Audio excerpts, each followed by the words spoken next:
अस्सलाम वालेकुम। State bank of Pakistan ने शरह सूद में दोबारा इजाफा कर दिया और 15% के ऊपर ले गए। हर चीज़ की एक हद होती है और शरह सूद के ऊपर इन्फ्लेशन कंट्रोल करना उसकी भी एक हद है। हम उस हद से ऊपर चले गए। अब इसको 13.75 से 15 कर देते आज, या 16-17 कर देते, उससे कोई फ़र्क नहीं पड़ने वाला रेट ऑफ इन्फ्लेशन के ऊपर।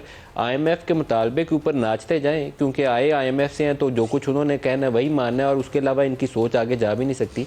लेकिन इससे फिस्कल साइड का तो बेड़ा गर्क हुआ है पिछले 2-3 सालों में, क्योंकि बाक़िर रज़ा ने जो अप्रोच अपनाई थी उसका अल्टीमेट रिज़ल्ट यही निकलना था। एक कॉम्बिनेशन है जिसको मैं कहता हूँ, ये असद उमर ने, हफीज़ शेख ने और फिर शौकत तरीन और बाक़िर रज़ा ने आके उस सारों के अंदर हिस्सा डाला है। और अब मिफ्ता इस्माइल से भी वो चीज़ संभाले नहीं जा रही, बल्कि उसको कॉम्प्लिकेट कर रहे हैं। मैं इसको हमेशा क्रिटिसाइज़ करता हूँ कि आप हायर इंटरेस्ट रेट को ले जाएं और उसके नतीजे में पाकिस्तान में शरह सूद की कोशिश करें कि रेट ऑफ इन्फ्लेशन को कंट्रोल करने की कोशिश करें और 7 रुपये को गिरता जाने दें। रुपया गिरता जाएगा, इन्फ्लेशन चढ़ता जाएगा, शरह सूद बढ़ाते जाएँ, तो हम एक ऐसे विशियस साइकिल में फंस जाते हैं जिससे बाहर निकलने का कोई रास्ता नहीं है। 104 से PTI को या 117 से PTI को रुपया मिला था और उसके बाद अब 210-12 और 207 पे रुपया फिर रहा है। इससे हम इकॉनमी नहीं ठीक कर सकते। अगर कर सकते होते तो अब पाकिस्तान की एक्सपोर्ट्स आज 50 अरब डॉलर होती जितनी बांग्लादेश कर रहा है। हम नहीं कर सके। अपनी नालायकियों के ऊपर पर्दा डालने के लिए जिसको मर्जी इल्ज़ाम दे दें और जिसकी तरफ मर्जी उंगली उठा दें। 31 अरब डॉलर की बरामदात और 80 अरब डॉलर की इंपोर्ट्स पाकिस्तान के अंदर। कौन सा मुल्क है जो 50 अरब डॉलर जेब से डाल के पूरे करेगा? डॉलर ना आप छाप सकते हैं ना कहीं से कमा सकते हैं, कोई ऐसा तरीका नहीं। यही इम्बैलेंस है जो करंट अकाउंट डेफिसिट की शक्ल में हमें मारता है और दुनिया के आगे हम हाथ जोड़ के कभी अमेरिका के आगे जाते हैं, कभी IMF के दर पे जाते हैं कि हमें पैसे दे दो, नहीं तो हम डिफ़ॉल्ट कर देंगे। अपना घर ठीक करके एक बैलेंसिंग एक्ट की ज़रूरत है जिसको लेकर हम पाकिस्तान की इकॉनमी को सस्टेनेबल बुनियादों के ऊपर रिवाइव कर सकें। ये प्रोग्राम में इब्तदाई में मैं इकॉनमी के ऊपर इसलिए बोलता हूँ कि ये असल बुनियाद ये है जिससे हम मुश्किल में फंसे हुए हैं। लोगों की ज़िंदगियाँ जीरन की हुई हैं। बाकी सियासत में एक दूसरे के ऊपर उंगलियां उठा के सियासत चलती रहती है। बाई इलेक्शंस भी करीब आ रहे हैं, तो बाई इलेक्शन से ही आज के प्रोग्राम का आगाज़ करते हैं। मुल्तान में एक हल्का PP 217 पिछले इंतखाबात में भी वो मरकज़ निगाह था और इस दफ़ा भी है। लास्ट इलेक्शंस के अंदर शाह महमूद कुरैशी साहब का मुकाबला था सलमान नईम से और शाह साहब बड़े जहांदीदा और तजर्बाकार सियासतदान हैं। कौमी असम्बली की नशिस्त जीते और पाकिस्तान के फॉरेन मिनिस्टर बने, लेकिन सूबाई से वो हार गए सलमान नईम से। अब उसी नशिस्त के ऊपर बाई इलेक्शंस हैं और उनके साहबजादे जैन कुरैशी का सलमान नईम से मुकाबला है। दोनों से कोशिश करेंगे। जानते हैं जैन कुरैशी इस वक्त हमारे साथ हैं। जैन, आपको खुशामदीद भी कहूँगा। क्या पोजीशन है हल्के के अंदर आपकी? आप ही बिस्मिल्लाहिर्रहमानिर्रहीम। मलिक साहब बहुत मेहरबानी, आपने दावत दी शो पे।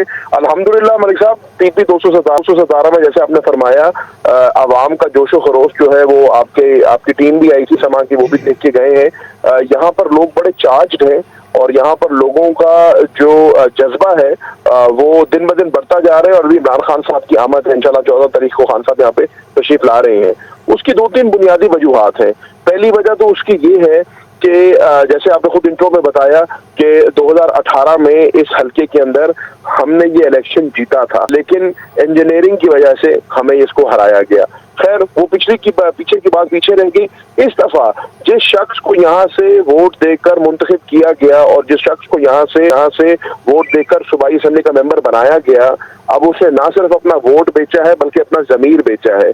और ये जितने लोग हैं जो मुनर्रिफ हुए हैं उनके खिलाफ एक पूरे पंजाब में इन पूरी 20 सीटों पर एक अवाम का रद्द अमल आ रहा है और इस हल्के में आपको वो बहुत ज्यादा देखने को मिल रहा है। सलमान आजाद हैसियत में जैन इलेक्शन जीते थे और शाह साहब का इल्ज़ाम यह था कि PTI के अंदर से लोगों ने मदद की थी सलमान नईम की। जहांगीर तरीन और शाह साहब का एक वो मैच था हमारे 2018 के इंतखाबात के अंदर। इस हल्के के ऊपर बहुत सारी शिकायत शाह साहब की सामने आती थी। अभी क्या पोजीशन है? अगर जहांगीर तरीन उस वक्त इतने इफेक्टिव थे तो हो सकता है अभी भी उतने इफेक्टिव हो और सलमान नईम आज भी तगड़ा खड़ा हो। देखिए सर, जितनी भी कुव्वतें उस वक्त हमारे खिलाफ थी वो सारी कुव्वतें अभी भी हमारे खिलाफ इलेक्शन लड़ रही हैं। ऐसी बात नहीं है कि अब नहीं लड़ रही।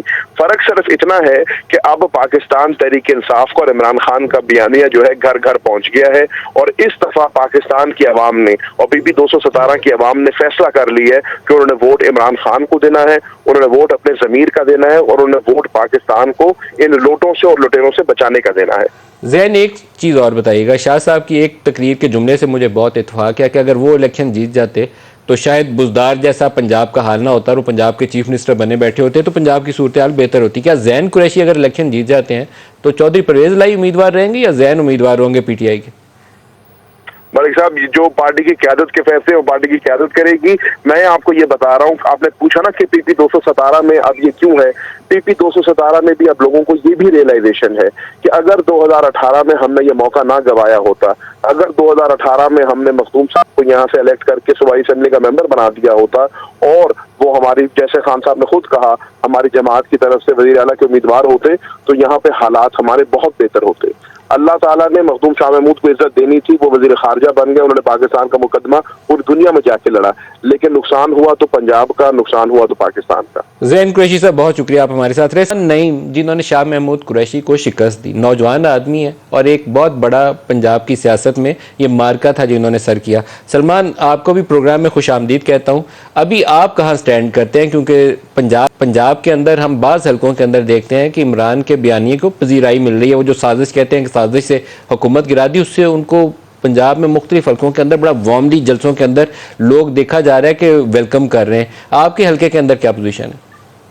जी बहुत शुक्रिया नजीम भाई। मैं अभी जैन की बात सुन रहा था, वो कह रहा था कि अभी जो इमरान खान का बयानिया है वो मुल्तान के घर घर में जा चुका है। तो ये कौन सा बयानिया था जो मुल्तान के 6 कौमी सीटें 6 की 6 जो है वो तहरीक इंसाफ जीत गई थी 2018 में, 13 में से 11 सूबाई सीटें जीत गई थी। यानी सिर्फ पीपी 217 में ही इमरान खान का बयानिया नहीं चल रहा था, बाकी सारी जगह चल रहा था। तो ये और लोटों की जो बात करते हैं जैन कुरैशी, मुझे हैरानगी होती है कि खुद जो है वो 4 पार्टियां बदल के आने वाले जो है वो दूसरों पे इल्जाम लगाए। मैंने पहली बार किसी पार्टी का टिकट पे इलेक्शन लड़ रहा हूँ। मुस्लिम लीग नून का टिकट मैंने पहली दफा लिया है, उससे पहले मैंने किसी पार्टी का टिकट पे कभी भी इलेक्शन नहीं लड़ा, काउंसलर का भी।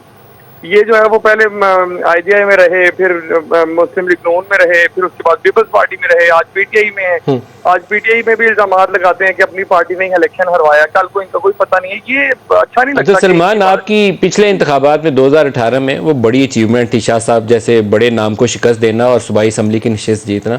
अभी आप कहाँ स्टैंड करते हैं? पंजाब के बाद हल्के जो है ना, जिस पे बड़ा फोकस रहेगा, उसमें आपका हल्का भी है। जी बिल्कुल, इंशाल्लाह मैं बड़ा कॉन्फिडेंट हूँ। जिस तरह लोगों का रिस्पांस मिल रहा है, मैं अभी भी कैंपेन में हूँ और जिस तरह हमारे प्रोग्राम्स हो रहे हैं, बड़े ज़बरदस्त प्रोग्राम्स हो रहे हैं, इनको तो जो है वो फुर्सत ही नहीं, हमें तो फुर्सत ही नहीं मिल रही। और ये जो है ना वो 3-3, 4-4 घंटे अपने लोगों को मनाने में लगा रहे हैं। जो इनके साथी हैं तमाम इनको छोड़ चुके हैं, इनके सारे चेयरमैन मुझे ज्वाइन कर चुके हैं, वाइस चेयरमैन मुझे ज्वाइन कर चुके हैं। इंशाल्लाह 200% ये 2018 का रेप्लिका होगा ये रिजल्ट, और बल्कि इससे ज्यादा लीड होगी पिछले इलेक्शन से। पिछले इलेक्शन में तो आप टिकट होल्डर नहीं थे, आप आजाद लड़ रहे थे और आपने 4000 वोटों से शिकस्त दी थी शाह साहब को। तो इस दफा कितना मार्जिन होगा? जी इंशाल्लाह इस दफा 10,000 प्लस होगा। और मुस्लिम लीग नून का जो वोटर है वो पिछली दफा 20,000 वोट मुस्लिम लीग नून ने भी लिए थे, 21,000।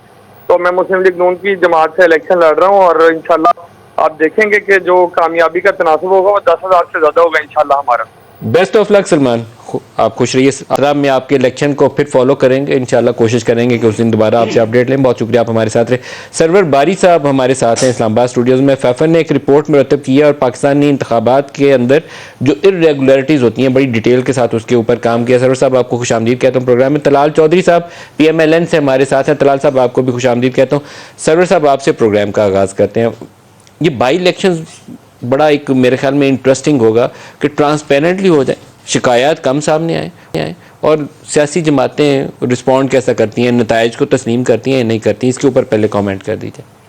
देखिए अभी मैं ख़ुद भी और मेरी टीम भी सारे जो ज़मीनी इंतखाबात जिन हल्कों में हो रहे हैं वहाँ का हम विज़िट करके आए हैं और उसकी बुनियाद पर हम कुछ जो है चीज़ें कह सकते हैं। पहली बात तो ये है कि पाकिस्तान में जितने भी इंतखाबात हुए हैं माजी में, चाहे वो लोकल गवर्नमेंट के इंतखाबात हों या ज़मीनी इंतखाबात हों या जनरल इंतखाबात हों, ज़मीनी इंतखाबात में ख़ास तौर पर जो 2 फैक्टर हैं पाकिस्तान में जो इस चीज़ का फ़ैसला करते हैं कि किसको वोट ज़्यादा पड़ेंगे, और वो है बुनियादी तौर पर दौलत और पावर, मसल पावर। और अगर ये दोनों फैक्टर ओवरलैप करते हैं जहाँ पर भी, तो वहाँ पर फैसला उसके हक़ में होता है जो ज़्यादा पावरफुल है, जिसके पास ज़्यादा दौलत है। हर कॉन्स्टिट्यूंसी में ये डिफरेंट होगा। ये तकरीबन हर कॉन्स्टिट्यूंसी में बाई एंड लार्ज यही हमें नजर आया। मतलब जो हल्के में तगड़ा है, चाहे चक झुमरा हो, चाहे वहाँ पर जहाँ पर के फैक्शनिज्म बहुत स्ट्रॉन्ग है, वहाँ पर बरादरीज़म बहुत ही स्ट्रॉन्ग है, लेकिन हमें चक जुमरा में भी नज़र आया कि ये जो मसल पावर है, जाहिर है वो सबसे ज़्यादा स्टेट के पास है। और ज़िमनी इंतखाबात में हमने हमेशा देखा है कि जो इनकम्बेंट है, गवर्नमेंट है, उसके कैंडिडेट ज़्यादा जीतते हैं। तो इस 20 ज़िमनी इंतखाबात जो हो रहे हैं उसमें मुजफ्फरगढ़ में हम गए, हम मुल्तान में गए, ज़ैन कुरैशी साहब और सलमान साहब के हल्के में गए, जाक जुमरा, लाहौर, ये सारे हम हल्के देख के आए। उसकी बुनियाद पर मैं ये कहना चाहता हूँ, पहली बात तो ये कि मैं फाफुर को रिप्रेजेंट इस वक्त नहीं कर रहा हूँ क्योंकि I am a former head और फाफुर कि स्टेट मशीनरी का बेदरेग इस्तेमाल हो रहा है। डेवलपमेंट फंड्स की अनाउंसमेंट है, अभी आपने बिजली वाला भी देखा था कि 100 यूनिट जो हैं वो फ्री होंगे। उसका असर हो या ना हो वो अलग बात है, लेकिन जो धांधली के तरीके हैं वो हमने आज ही प्रेस रिलीज जारी की है। 163 मीन्स हैं जो यूज़ किए जाते हैं किसी इलेक्शन पर के नतायज को असरअंदाज करने के लिए और जो लोगों की विल है उसको तोड़ने के लिए। उसमें पैसे खरीदे जाते हैं।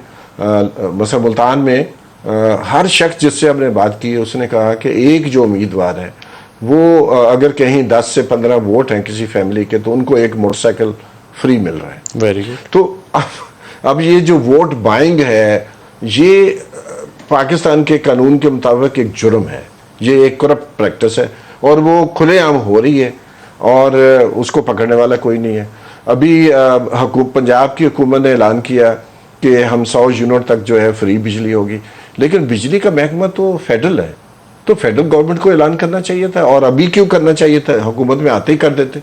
तो ये कुछ चीज़ें हैं जो हमें नज़र आती हैं और ये बुनियादी तौर पर जो है हम देखते हैं कि जो प्री पोल जो सिचुएशन है उसमें तकरीबन अगर आप अंदाज़ा लगाएं तो जो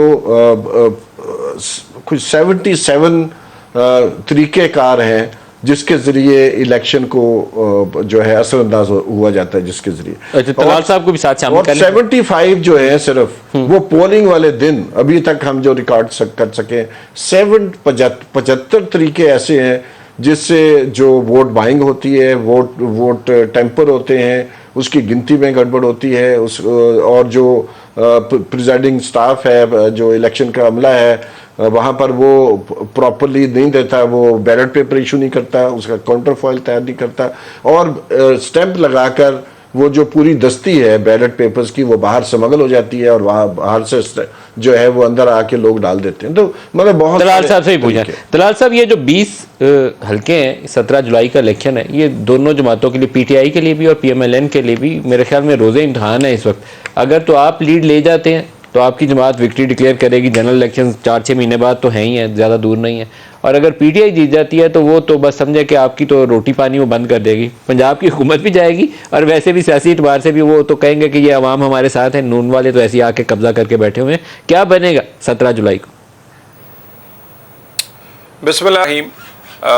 मैं पहले मलक साहब आपसे गुजारिश करूँगा कि चलें, अभी बारी साहब भी कह रहे थे कि हुकूमत है, हुकूमत में ताकत की वजह से इलेक्शन जो है लोग जीत जाते हैं, लेकिन मैं सिर्फ माजी करीब में बता दूं कि 1 दर्जन इलेक्शन पंजाब और उसके बाहर लगातार ऑपोजिशन और नून लीग जो है वो जीत कर दिखाया है जब उसकी वफाकी और सूबाई हुकूमत नहीं थी, जब थैले धुंध में गायब हो जाते थे, जब हर किस्म के लोग वो 1 पेज की आवाज़ें हर तरफ गूंज रही थी, उस वक्त भी वो इलेक्शन नहीं जीत सके थे। सो अगर नरेटिव में जान हो, अगर आपकी पार्टी के स्ट्रक्चर और कैंडिडेट और आपकी लोग आपको पसंद करते हो तो इस तरह भी होता है।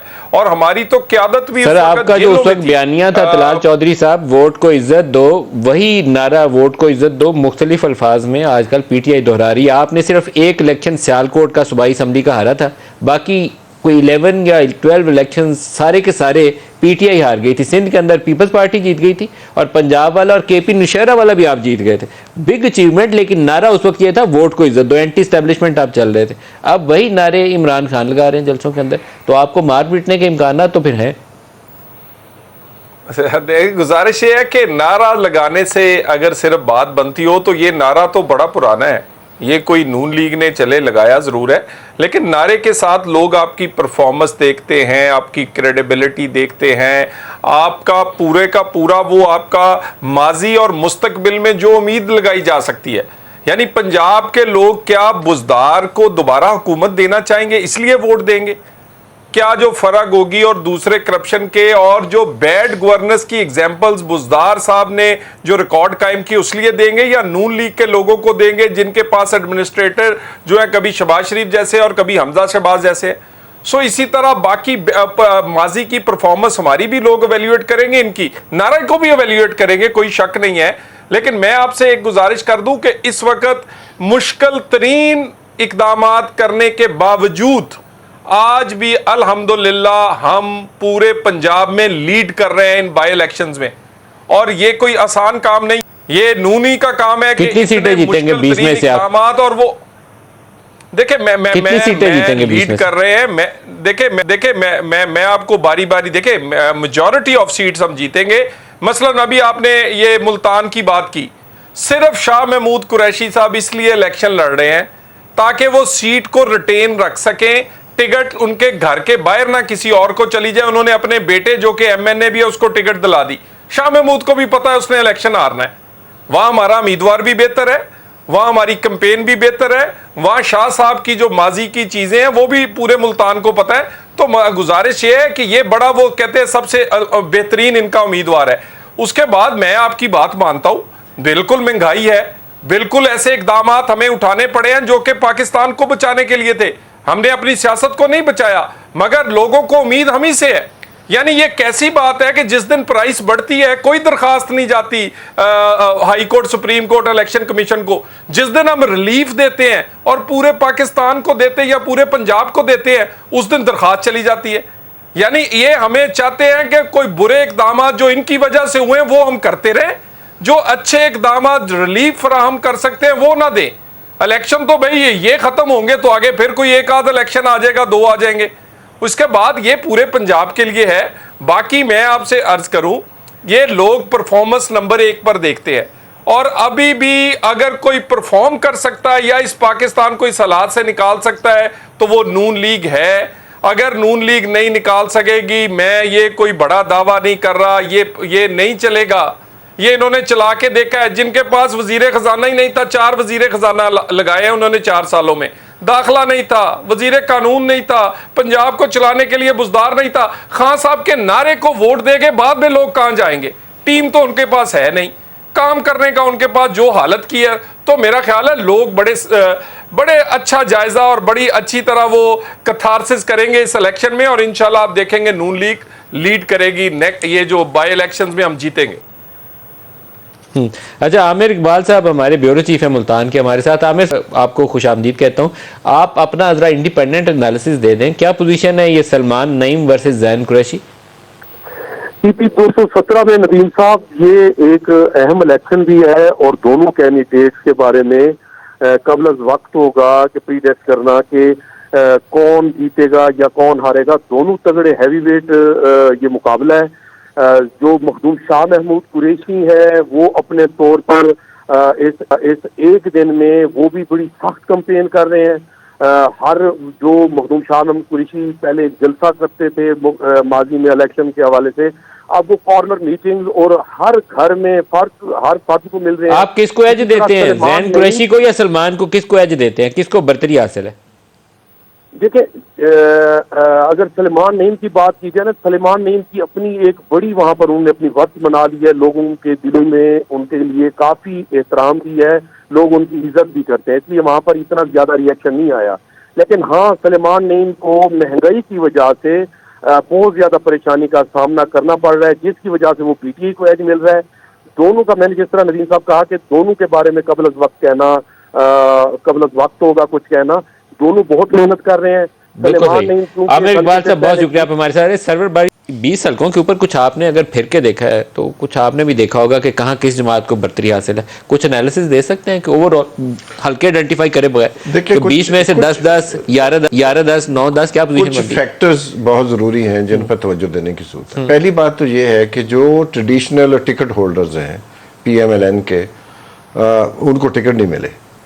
ये दूसरे लोगों को टिकट 10-11 तो हैं जो इंडिपेंडेंट जीते थे, वो independent नून लीग के जीते थे, टिकट और होल्डर बाकी बने। जो है वो मसलन सलमान नईम साहब हैं, ये पहले पीटीआई में थे, फिर वो इंडिपेंडेंट जीते और पीटीआई में आ गए, ये भी इंडिपेंडेंट थे। इसके अलावा और भी बहुत सारे कैंडिडेट हैं जो पीटीआई के टिकट से जीते, उनको टिकट दी गई क्योंकि उनके साथ 10 जो है इंडिपेंडेंट जीते हुए बाद में पीटीआई के साथ आए थे। हाँ, बिल्कुल। लेकिन जो पीटीआई के टिकट पर जीते थे, अब वो पीएमएलएन की टिकट से इलेक्शन लड़ रहे हैं। अब जो ट्रेडिशनल टिकट होल्डर्स हैं इन हलकों में खास तौर पर, उनके अंदर हमने जो देखा है बहुत ज्यादा रिजेंटमेंट पाई जा रही थी। रिजेंटमेंट थी कि हम कैंपेन में एक्टिवली हिस्सा नहीं लेंगे। तो ये एक नेगेटिव फैक्टर है। जो उनका अपना पुराना उम्मीदवार होगा तो उसको ये गुस्सा होगा कि मुझे क्यों नहीं टिकट दिया, इनको क्यों दे दिया। जुमरा में हमें ये बताया गया, बहुत सारे लोगों ने बताया, जर्नलिस्टों से बात हुई, मुल्तान में यही बात सामने आई, मुजफ्फरगढ़ में ये बात सामने आई, इसके अलावा डीजी खान लिया लाहौर में भी ये बात जो है सामने आई। तो एक तो ये इम्पोर्टेंट फैक्टर है। दूसरा factor we must not forget कि जो महंगाई का मामला है वो बहुत शदीद है। तो बहुत सारे लोग जो बज़ाहिर पिछले कई सालों से एक पार्टी को वोट दे रहे थे, अब वो कह रहे थे हम इस पार्टी को शायद वोट ना दें। महंगाई एक फैक्टर बनेगा, महंगाई फैक्टर है, पुराने होल्डर्स फैक्टर है, और इसके अलावा जो है जो नैरेटिव की लड़ाई हो रही है, और चौथा है जो डेवलपमेंट के काम शुरू हुए उसका पॉजिटिव इफेक्ट जो है एक पार्टी को होगा, दूसरी को नेगेटिव होगा। तो ब्रेक ले लें, ब्रेक से वापसी पे इसके ऊपर और बात करते हैं। हमारे साथ रहिए।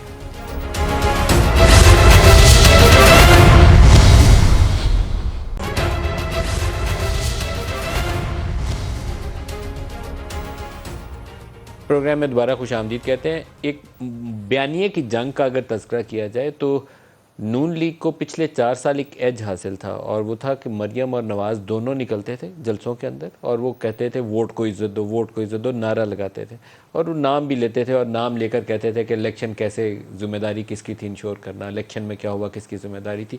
बड़ा सख्त किस्म की एक सिचुएशन मौजूद थी। अब वही वाली कैफियत बल्कि उससे काफ़ी 10, 20, 50 गुना बढ़ा के इमरान खान करते हैं जब वो कहते हैं चौकीदार चोरों से नहीं मिल सकता। ये जुमले पहले कभी किसी ने नहीं बोले। न्यूट्रल आप हो नहीं सकते, न्यूट्रल तो जानवर होता है, ये भी जुमले कभी किसी ने नहीं बोले। और ये एक नहीं है, वो जब वो इमरान बोलते हैं तो उनके नीचे जो टियर 2 और 3 है वो भी दोहराता है। शीरी मज़ारी के सुनिए ज़बानी क्या कहती।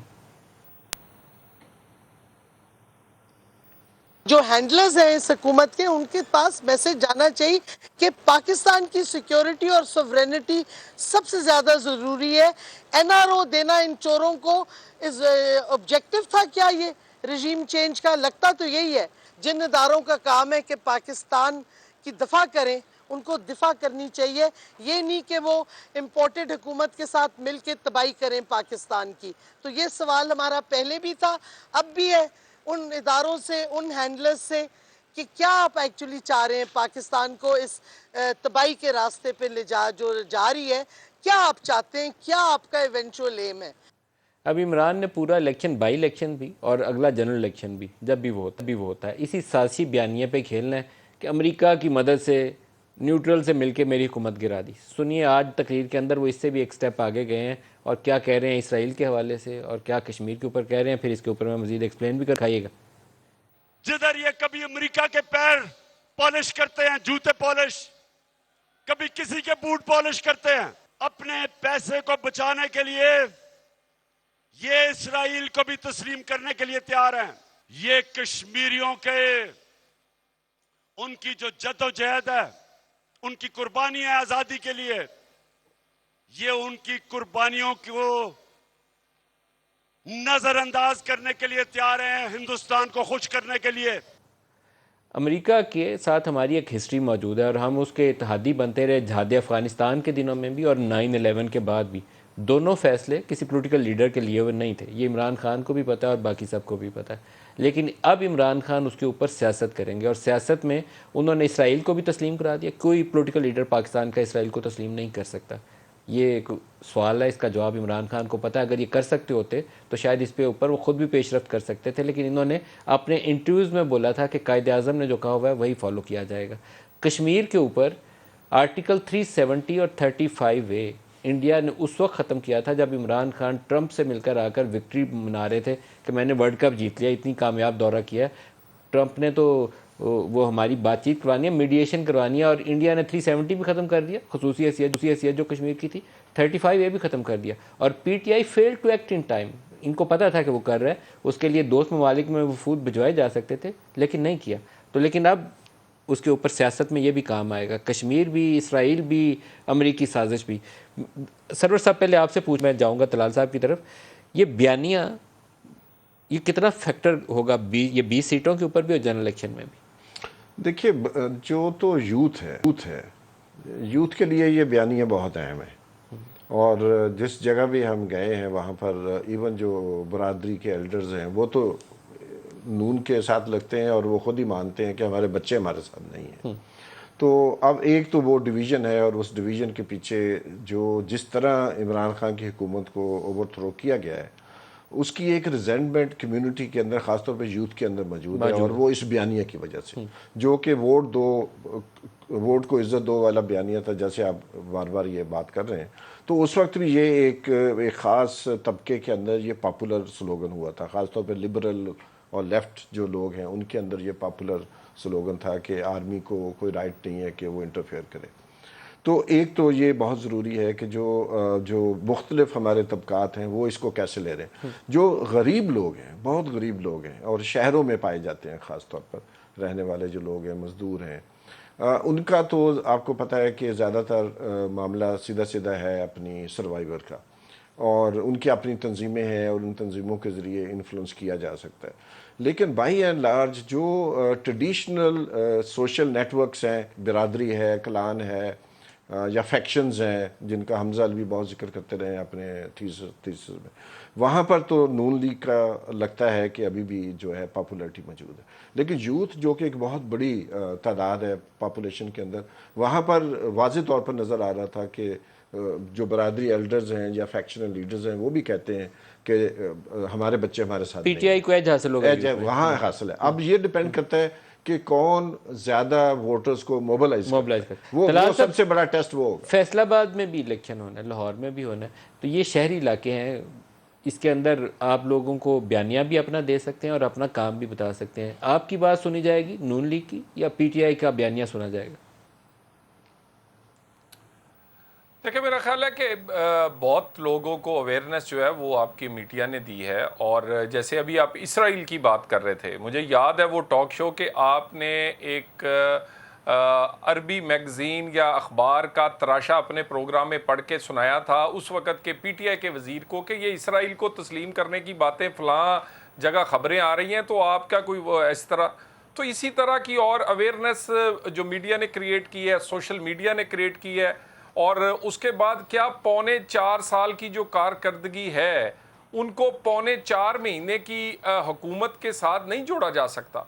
और हमारी पास्ट परफॉर्मेंस जो कि पिछली 3 हुकूमतों की है उसमें बेशुमार हमारी बड़ी कामयाबियां हैं जिनको लोग तस्लीम करते हैं। सो अगर लोग समझते हैं कि उन्हें कोई रिलीफ दे सकता है या इस क्राइसिस से इस मुल्क को निकाल सकता है या डेवलपमेंट के हवाले से और इसी तरह रोज़गार के हवाले से खुसूसन, तो वो नून लीग ही एक ऐसा है जिसके लिए लोग इन पर एतमाद करते हैं और उसकी वजूहात हैं। तलाल साहब, जो फैसलाबाद वाला हल्का है वहाँ जो PTI के कैंडिडेट हैं, क्या वो अदलिया की किसी अहम शख्सियत से उनकी रिश्तेदारी भी है? जी बिल्कुल, उनकी मुझे पता चला है कि उनकी अजीजदारी है किसी के साथ। जी, किसके साथ है, क्या आइडेंटिफाई कर सकते हैं? थोड़ी वजाहत कर दें, क्या रिश्ता है और किसके साथ है? मेरा ख्याल है जी कि देखिए, हम कोई नेम कॉलिंग नहीं करेंगे। हम बिल्कुल फेयर और फ्री इलेक्शन पे तमाम अदारे मेरा ख्याल है उसके ज़िम्मेदार हैं। और आपने देखा है कि इलेक्शन कमीशन भी, अदलिया भी, इसी तरह हुकूमत भी, और मीडिया का बड़ा रोल है इसमें। फेयर एंड फ्री इलेक्शन होगा। कोई किसी का भी अजीज़ है या हमारा कोई उम्मीदवार है और हम हुकूमत में है या कोई किसी का अजीज़ है, तो इस चीज़ों से फ़र्क नहीं पड़ेगा इंशाल्लाह। लोगों की अवेयरनेस, जो बारी साहब अभी बात कर रहे थे, वो कभी कह रहे थे कि ये अवेयरनेस है कि कई जगह पर बड़े छोटों की और छोटे बड़े अलग-अलग अपने घरों में सोच रखते हैं। तो मेरा ख्याल है इसी तरह लोग समझते हैं कि किसी का अजीज होना या किसी का नुमाइंदा होना नहीं, बल्कि लोग और भी बहुत सारी चीजें देखते हैं। तो मेरा ख्याल है कि मैं उसको डिस्कस करना सर वैसे बड़ा इंटरेस्टिंग होगा, क्योंकि अदालतों में केस जाते हैं ना आजकल, तो लोग पहले से सोशल मीडिया के ऊपर कैंपेन्स रन करते हैं कि इस्लामाबाद हाई कोर्ट में फैसला आया तो जस्टिस सतर मिनल्ला तगड़ा फैसला लिखेंगे। तो लाहौर हाई कोर्ट का अगर तस्करा आया तो मैं इसके आगे वजाहत नहीं करूंगा, लेकिन अगर कैंडिडेट पीटीआई का हो तो फिर बातें तो आएंगी सामने। आप इसको चाहे डिफेंसिव मोड में ना इसको आंसर करें, लेकिन इशू बनेगा ये। ब्रेक ले लें, हमारे साथ रहिएगा।